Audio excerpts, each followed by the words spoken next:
Good evening and welcome to the 2024 Spotlight Award Lecture. My name is Igor Marjanovic and I have the great honor to serve as the Dean of the Rice School of Architecture. On behalf of our faculty, staff, students, alumni, friends, and community volunteers, it is really great to see so many of you here today at Match to honor our 2024 Spotlight Award recipients, Bangkok Tokyo Architecture. The Spotlight Award was founded in 2009 by our alumni, friends, and colleagues, Lonnie Hoogeboom, John Casbarian, Carlos Jiménez, and Rafael Longoria. I am deeply grateful to them for starting this important tradition in our school, in our city, and allowing us to shed spotlight on emerging international architects who have demonstrated design excellence, curiosity, and innovation through their body of work. I would also like to thank the following architects, academics, and practitioners who served on the Spotlight jury this year. Mide Akinsaid of Perkins & Will, Georgina Baronian of Rice Architecture and Clovis Baronian, William Batson of Prairie View A&M University, Lonnie Hoogeboom of the Rice Architecture William Ward Watkin Council, Deepa Ramaswamy of the University of Houston, Troy Schaum of Rice Architecture and Shamshi, Maggie Tseng of Rice Architecture and Department, and Richard Vea from the City of Houston. I am particularly grateful to Troy Schaum for convening the committee and leading its deliberations, as well as for convening our fall civic forum on TERS and the city, or the capacity of the tax increment reinvestment zones to shape our cities. Please join me with a round of applause to thank all the jury members for their work.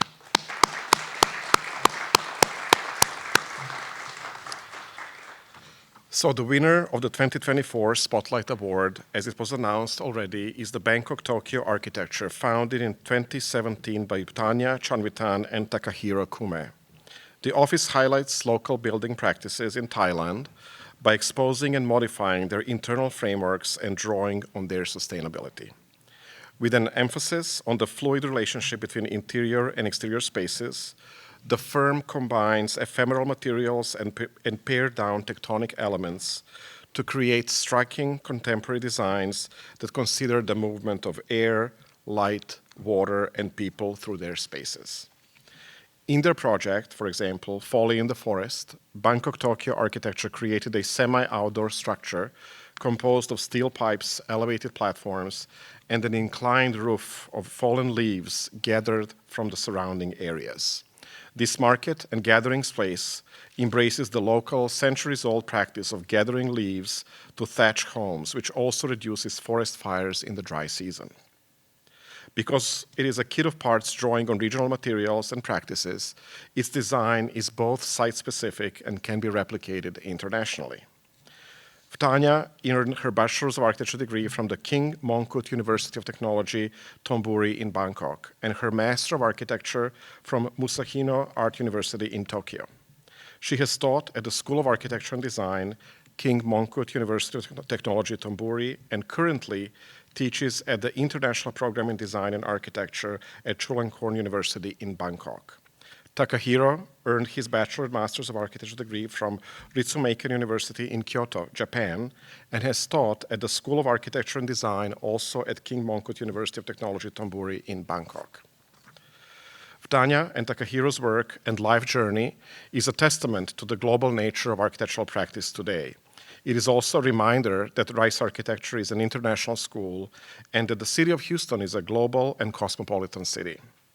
Some of you may also be practicing architects in this global city and may be looking for the continuing education credits.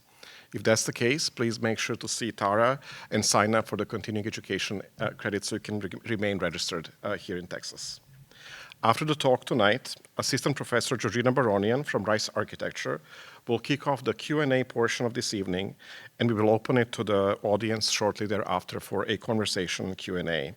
Wtanya and Takahiro, congratulations on your well-deserved award and welcome to Houston. We look forward to your talk and a lively conversation to follow. Thank you and many congratulations.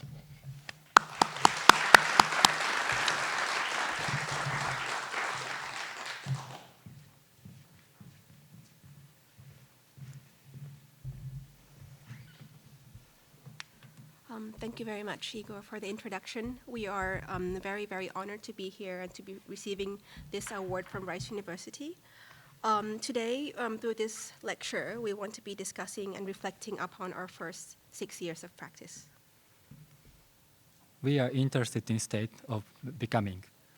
When the ordinary becomes extraordinary, private becomes public, exclusive becomes accessible, fixed becomes free, and anything becomes something.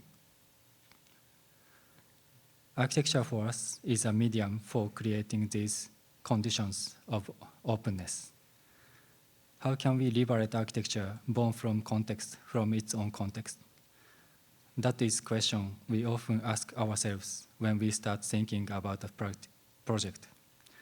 In other words, it means liberating architecture from place, time, function, and ownership. It's not just about thinking of making autonomous architecture disconnected from its surroundings, but rather considering architecture open to the possibility to connections, to barriers or distance times, places, functions, and people. For us, architecture is an ongoing process, a course or transient state. The component of building consists of elements with multiple time spans, forming a whole entirety which constantly fluctuates. We want to introduce an equitable and public nature to even the most private of spaces, where various contradictions and opposing elements, like a new and old, near and far, local and international, are all present at the same time, allowing everything to access the architecture and people to freely interpret its meaning. We want our architecture to inspire people to discover and create their own spaces.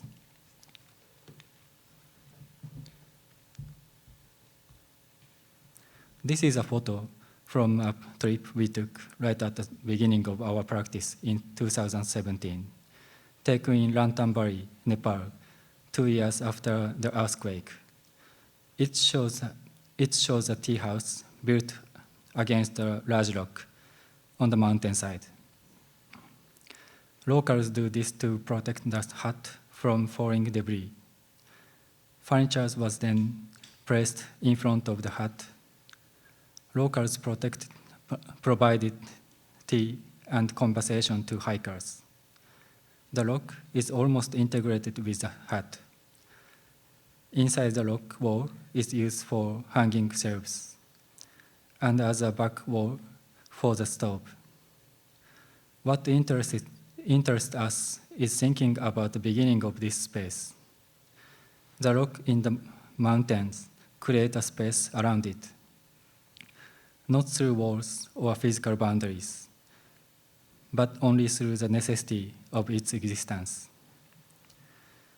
This generates a hut followed by the plaza. To what extent is it architecture? Starting from this interest, we explore several principles through our architecture practice. Creating generative places, mediating things, and things in between. Here are five fundamental principles of our practice.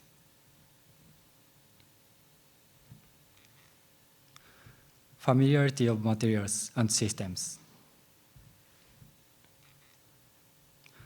Giving value to ordinary materials and systems that are part of a surrounding culture or environment.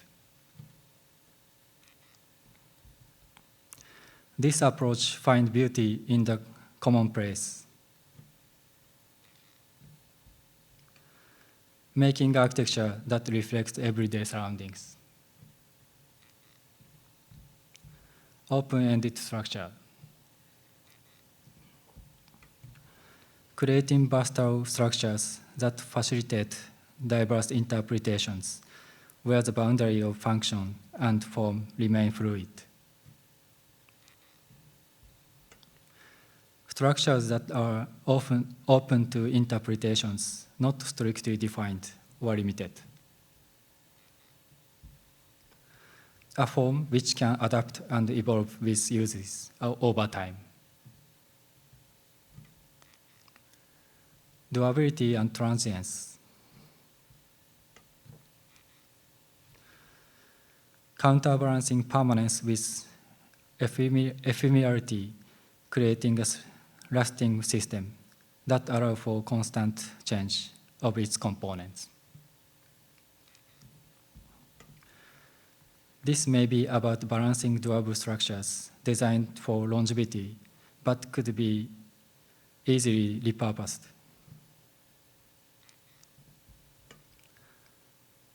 Incorporating different timeline and lifespans of parts of architecture into the design. Exposed assembly.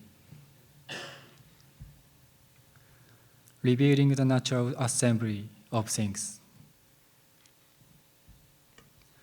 Exposing true materials of construction rather than hiding them. By exposing how architecture is put together, frees knowledge from experts and professionals, making architecture accessible. Essentializing elements. Creating space using fundamental architectural elements. Emphasizing the simple and the essential. Enabling flexibility and adaptability to others.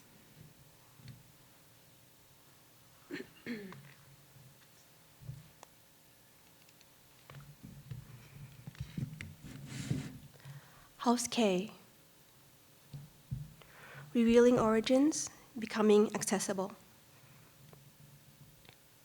House K is located in an old residential area characterized by two-story buildings with gabled roofs set back from the road. Over time, the neighborhood has undergone changes, with houses being painted in various colors, fences being rebuilt, and windows being replaced, resulting in a diverse residential landscape. The client decided to reconstruct their family home due to changes in family structure and deterioration of the existing house. This new house takes on a form which seemingly emerges organically from its surroundings, blurring distinction between origin and end. From the very beginning of this project, we wanted to make a house that was not about creating an absolute form or image, but an architecture where there could be multiple subjects, to propose continuation even if the occupant changes or the house loses its function over time. During the design process, we employed the usage of a working model, which kept updating as alterations were made on site. The brick pattern you see on the outside was photographed on site and mapped on the model after it was built. The model itself transcends time, function, and its role within our architectural process. The house is set back from all sides of the site boundary, each floor serving a distinct function, non-hierarchical and free-flowing. The first floor to the left is for the mother, which is directly connected to the garden with an extended exterior corridor. The second floor is a shared kitchen and living space with an encompassing balcony. Here. And the third floor is the son's private space with its own rooftop balcony. The disconnection of each floor means functions can be interchanged and can be accessed separately from one another. The construction method employed is the most common within the area, even used to construct high-rise and skyscrapers, often concealed beneath decorative facades. The structure member size, type, and dimensions are also the most typically found. First, a reinforced concrete post and beam structure is built, with cantilever beams in each direction. And then very typical bricks are laid in double layers in between the columns. By exposing and modifying this internal framework, the house is experienced even from the street by the neighbors. It becomes accessible to all. The white walls define the location of a functional core that serves the open spaces. Everything you see here, from lighting fixtures to window frames to the bricks, all can easily be bought and replaced from the local home improvement store.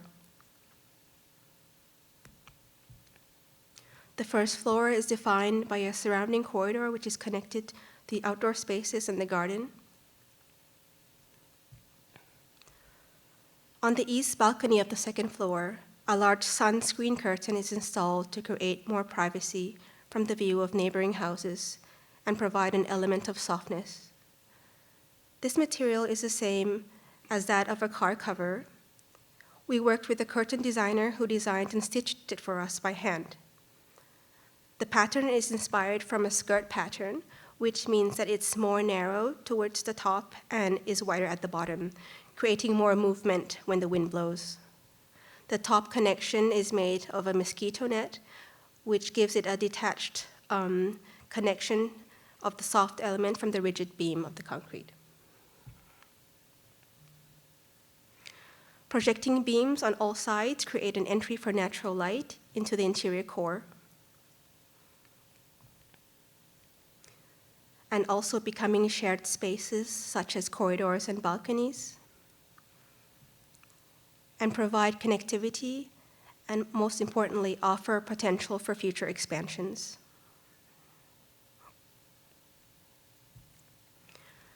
The third floor's floating core merges the functions of sleeping and bathing with a private access to its own rooftop.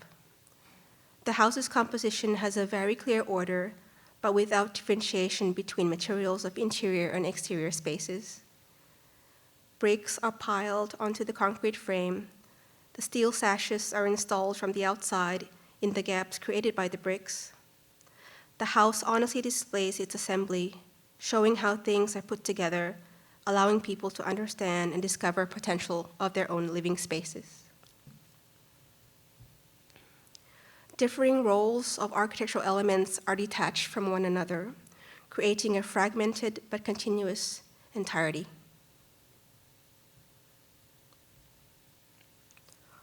Occupation of the house reveals ways in which the clients interpret the free-flowing spaces. This is a view looking from the mother's living room out into the garden. The second floor kitchen and living room has become like a large balcony space, a mix of exterior and interior functions. Collectible items line the walls of their mother's room, creating a wonderful display of her personal collection and memories.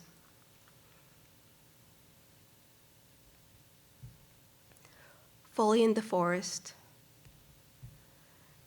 decomposing and metabolizing. Located in Chiang Mai, a province in northern Thailand, the client wanted to activate an empty plot of land that has been left unused for a long time.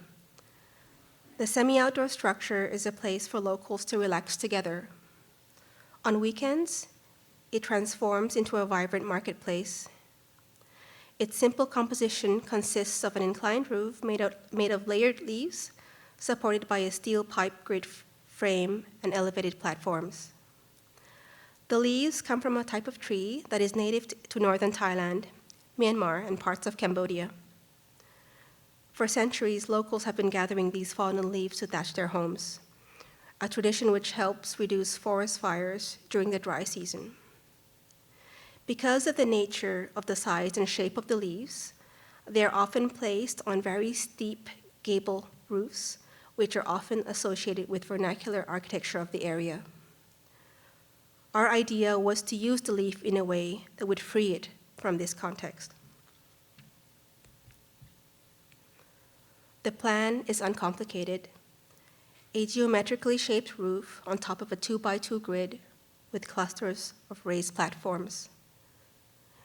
It doesn't have a clear front or back, allowing entry from all sides. The structure stands almost invisible in its forested surroundings, the very slim steel pipes reflecting the environment around it.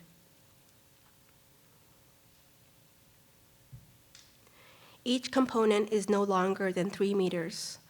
It's small enough for an entire building to be assembled by hand by 2 workers and a small welding machine. The pipes are joined by bolts and nuts, ready to be reassembled and replaced any time.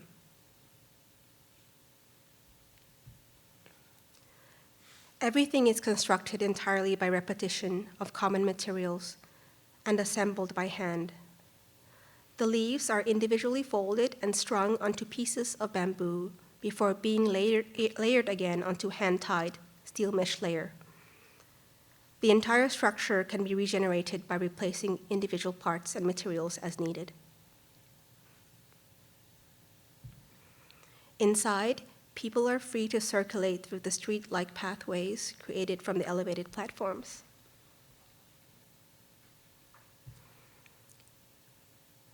The leaves themselves must be replaced every 2 to 3 years, since they will decompose over time, an activity which can be done by local villagers alike. Rocks from the surrounding site are placed on the leaves to weigh them down. The roof becomes like a second ground, a gathering space for both living and decomposing organisms. Somehow for us, this architecture shares similarities to the human body, a composition of living and dead cells coexisting together in one entity. At its lowest point, the roof comes down to as low as 1.5 meters. Like a landscape, people can see and touch the roof. An architectural element that is usually out of reach has become accessible. Existing trees were incorporated through the holes in the roof. We were able to keep them all during the construction.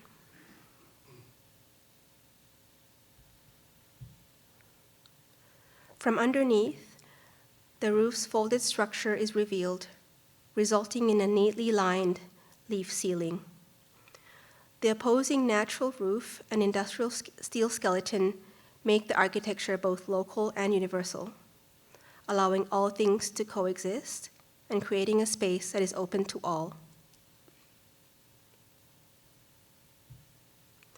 Every weekend, local vendors come to sell locally sourced produce and crafts.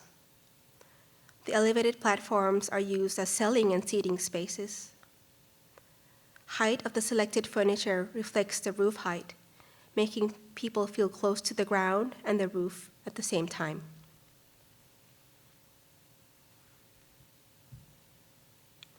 Clover. Temporary forms of gathering. As part of an annual design event in Bangkok, the structure was designed to be a temporary gathering place located in the Civic Plaza, a public space in front of Bangkok City Hall. In this image, you can see that the site is located in front of the famous giant swing, a historic temple with modern towers that are visible beyond it. Beside them are shop houses occupied with local family businesses. The site somehow encapsulates the diversity of Bangkok as a city. We wanted to create a structure made of everyday elements which can be found in the city. It is not uncommon for locals to create simple structures from materials that they can find around them.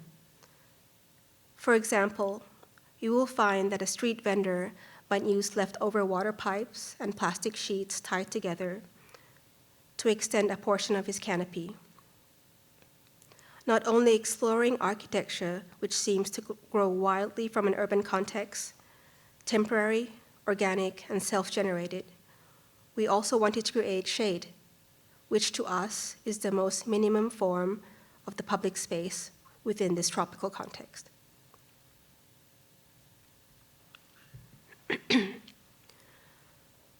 The arrangement is made of simple circular structures in a cluster, forming a clover-like configuration that can be duplicated and multiplied.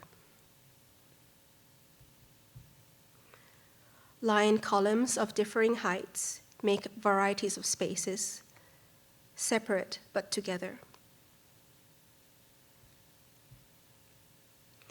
The plan has no clear entrance, nor do we suggest the function of each roof.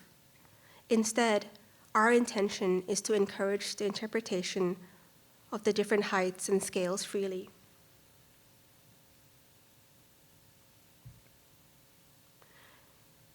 The structure is placed slightly off-center of the historic plaza. This leaves space for events to happen around it. The structure becomes like a sponge, absorbing and participating with its surroundings. The pavilion gives the large empty plaza a reference for human scale.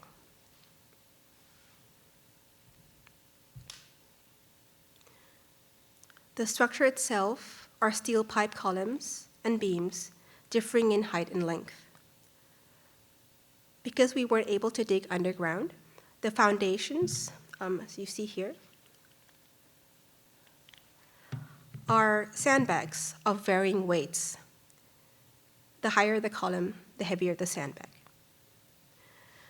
The entire structure was assembled in one day with common hand tools by some workers and also our entire office.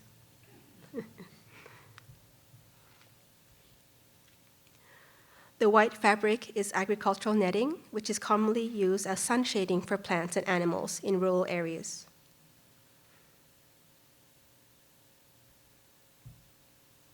From underneath the canopy, although connected in one large space, the spaces also seem divided by the different drape heights and exposure to the outside scenery.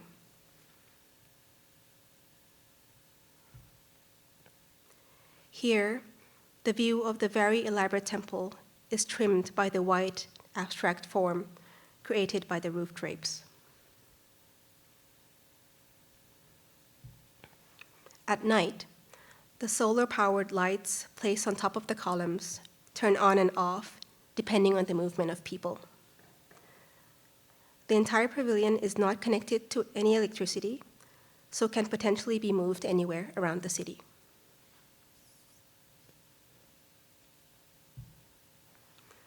Undulating roofs cast shadows, shift, and transmit the movement of wind, light, and people throughout the day.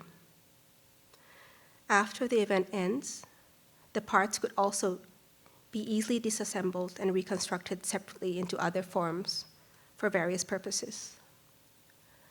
Now we would like to show a video of the pavilion, and as you can see,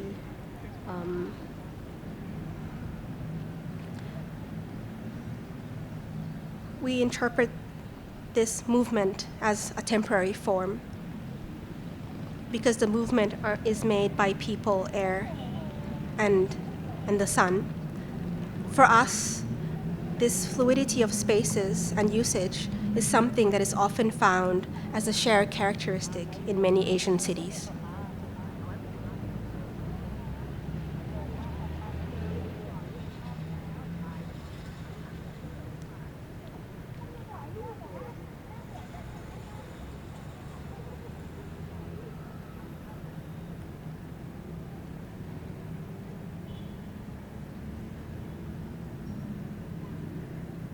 Thank you.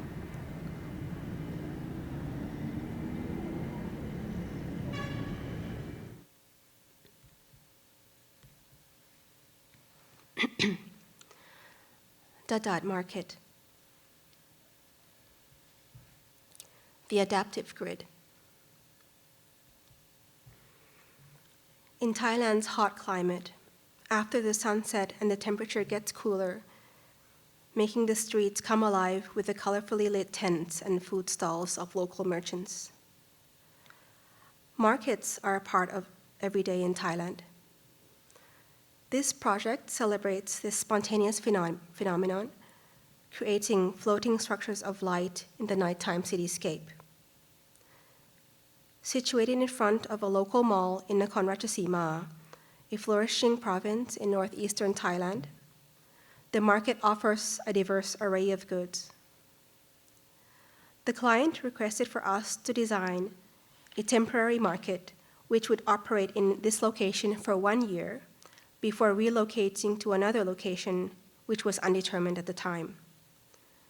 The name Dadad, meaning various or plentiful, named by the client in northeastern slang, best captures the essence of this temporary market, serving as a gathering spot for locals of all ages. We wanted to make an architecture that includes conditions of diversity and inclusiveness, a physical place with its own character, but is still open enough for flexibility for vendors and for relocation in the future.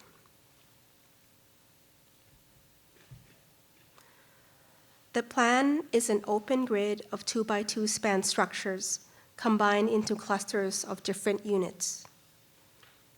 This creates multiple entrances from differing axes, streets, and plazas for gathering.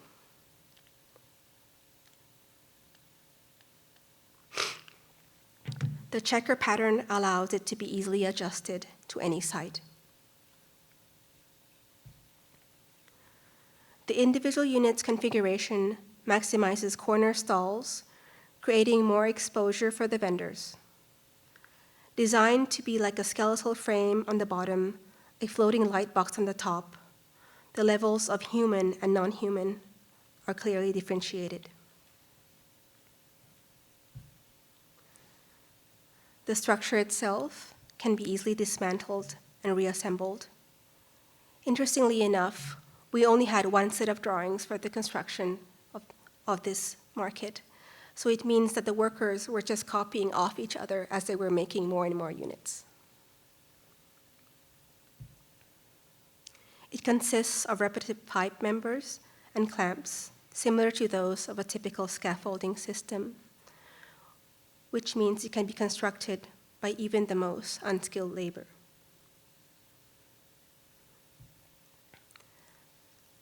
Later on, vendors decorate and modify the structures freely, some even using the footing as a stabilizer for display shelves.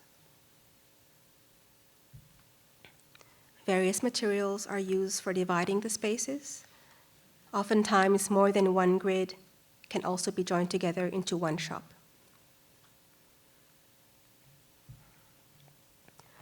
The floating light boxes not only signal and attract customers from a distance, they also serve as a showcase to the eclectic merchandise and movement underneath.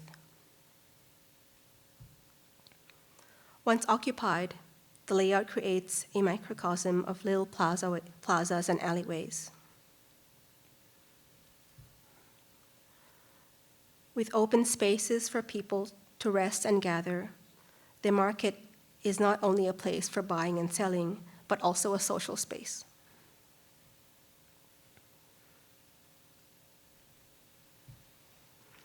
Studio N. Reconfiguring existing elements.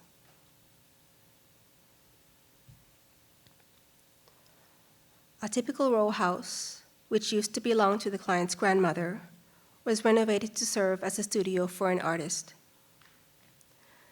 The studio was designed to accommodate various creative activities, including painting, graphic design, product design, sculpture, and photography, while also maintaining the basic functions of her home. Here, by shifting and reconfiguring existing architectural elements, we aim to erase their original meanings and functions, blending old and new, various events, light, different times, to create a new mixture environment for living and working.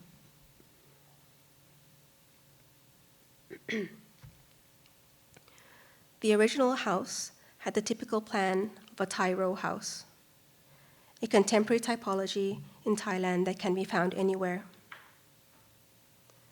Luckily, the house was located at the very end plot, which meant only one side was connected to the neighbor, and 3 sides were openable. The first floor was used as a living space and a kitchen, and also an office, whilst the second floor was separated into 2 bedrooms and a bathroom.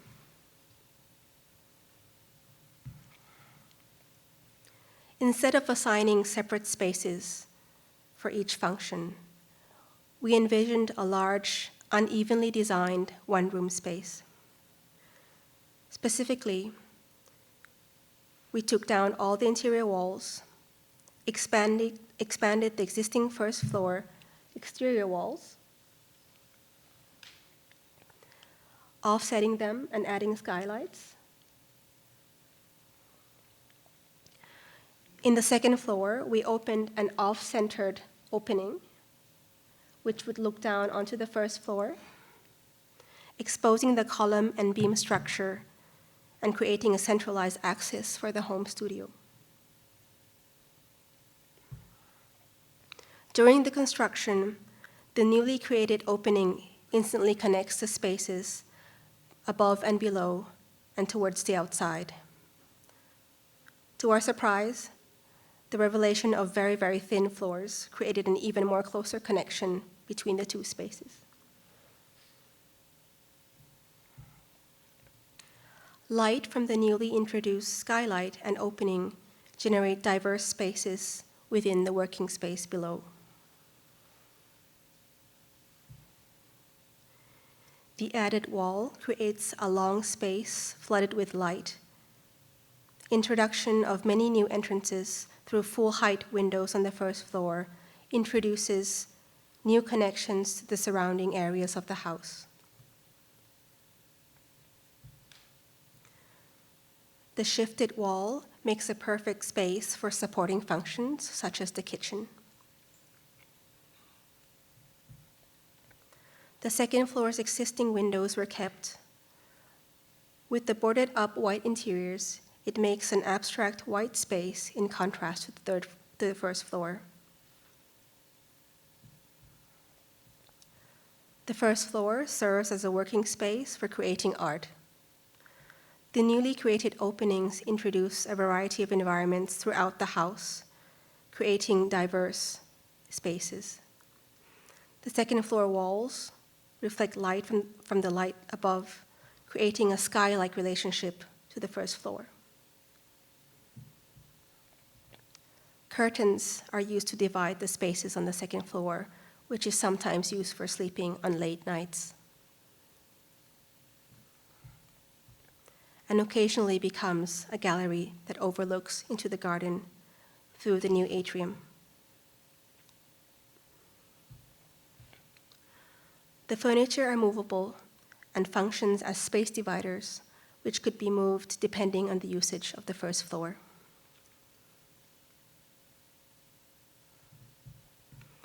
Kindergarten B.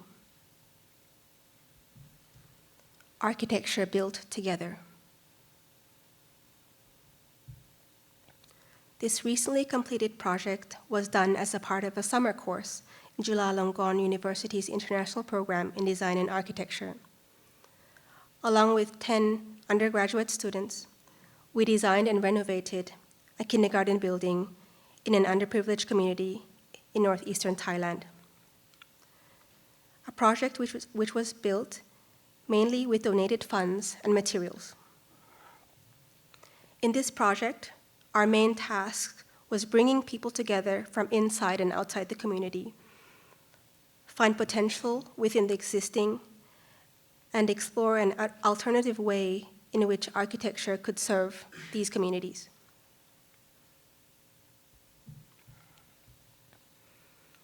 Although the existing kindergarten was extremely run down and lacked space, the community did not want to demolish it. The old building was built by themselves with whatever they had at the time, which meant that each tile and each window held very important meaning and memories for the people within the area.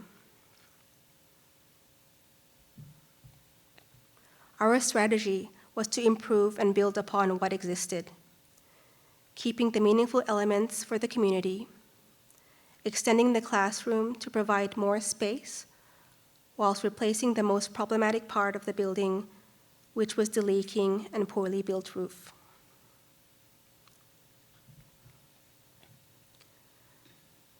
The proposed roof merges old and new spaces whilst making a soft boundary around the building.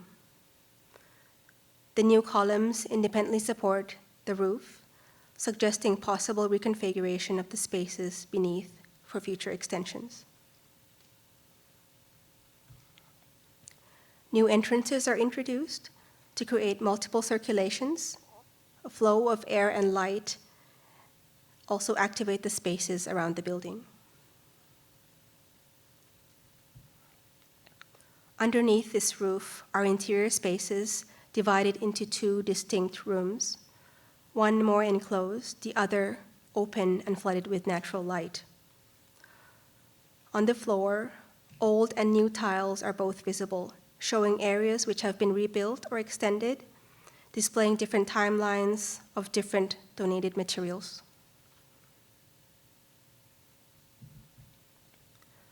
The slightly detached roof and wall lets light and air flow through the classroom, cooling and lighting the spaces naturally.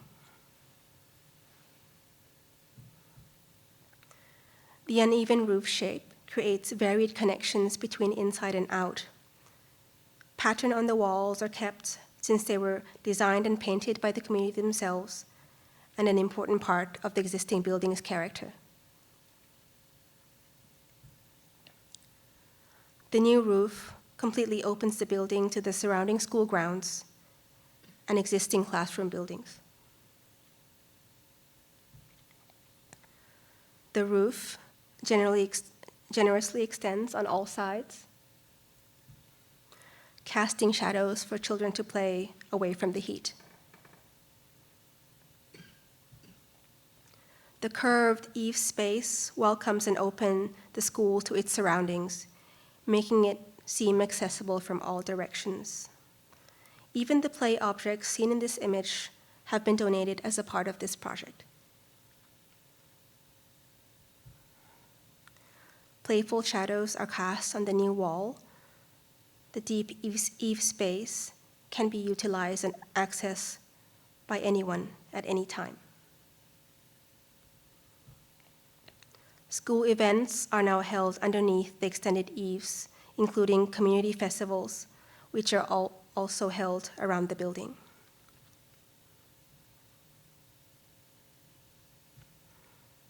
House C, a platform for coexisting. The house is situated in a residential area beside the river surrounded by trees. The client, a father and son, wanted a house where they could live together. This calm and natural setting extends along a river's axis, forming a backdrop visible across the property. The plan is made up of an evenly spaced out grid. The home encompasses 3 primary areas, divided by sliding doors and walls. The 3 areas are the living and dining space, the master bedroom, a large open space, and the father's room and his bathroom on the left side. This layout creates a non-hierarchical division of spaces. 50% of the house is outside space, encouraging people to be outside. Kitchen and bathrooms extend out of the grid to form bay windows looking into the surrounding garden. The structure itself is a uniform set of columns supporting a very simple, extensive concrete flat slab, which defines and divides the space beneath. The central earthen floor has no concrete underneath, allowing water to flow through easily. In this image, during the construction, you can see that the ground beam is tying the columns together, but there are no concrete slabs. And you can also see that the walls are starting to get built, defining the interior spaces. During the construction of the floor, there is a clear connection through the material of earth and the garden from inside of the house into the river. From the street, when closed, the house appears as a closed and unassuming box. However, when the gate-like exterior wall is opened, the central earthen floor, the river, the garden, and the street merge into one unified space. The earth floor connects two sides of the house. Cool air from the ground naturally lowers the temperature of the surrounding spaces as the wind flows from the river. The timber table seen here is a collaboration with a local furniture designer using reclaimed wood from a nearby site. We see this central space as an undefined free space or a utility space which can be used for various types of activities. Sliding glass doors, once opened, merge the house even more into a single space. All the rooms are visually connected from one side to the other and out into the surrounding greenery. Ready-made aluminum frames are installed on the outside of the house, whereas timber frames are used for the inward-facing windows. The rooms, if you look closely, are divided at the middle of the columns. This gives priority to the interior and exterior spaces equally. Built-in furniture is placed also around the structure, working as a core, suggesting function. There is no clear distinction between front, back, inside, or out. Light and air flows freely into the spaces with views of the river from all rooms. Solar panels, sun shading, and water storage are attached freely onto the table-like structure. Above, the rooftop acts as an environmental device which can be accessed from the front garden. Mirroring the grid below the roof is a steel frame for hanging sun-shading fabric. Below that is a ventilated floor block terrace to protect the living spaces from direct sunlight. This space is designed as a mediator between home and nature. The fabric is placed lightly onto the frame, filtering light. House C is an example of architecture as a transformative tool, merging common elements and integrating natural and industrial resources. This creates a space where various components, earth, plants, wind, rain, creatures, and people come together into a sort of microcosm of coexistence. A place of diversity is enabled by the simple but yet versatile structure of the grid and flat slab, allowing each component to exist in a flexible and ever-evolving ecology. However, the house is more than just a very simple structure that can be cheaply built, but a durable and open-ended platform that constantly adapts, maintaining a delicate balance between elements, its inhabitants, and the surrounding environment. We want to make architecture that blurs the lines between ordinary and exceptional, freeing architecture from the realm of experts and professionals to find resilient forms of living. Thank you very much.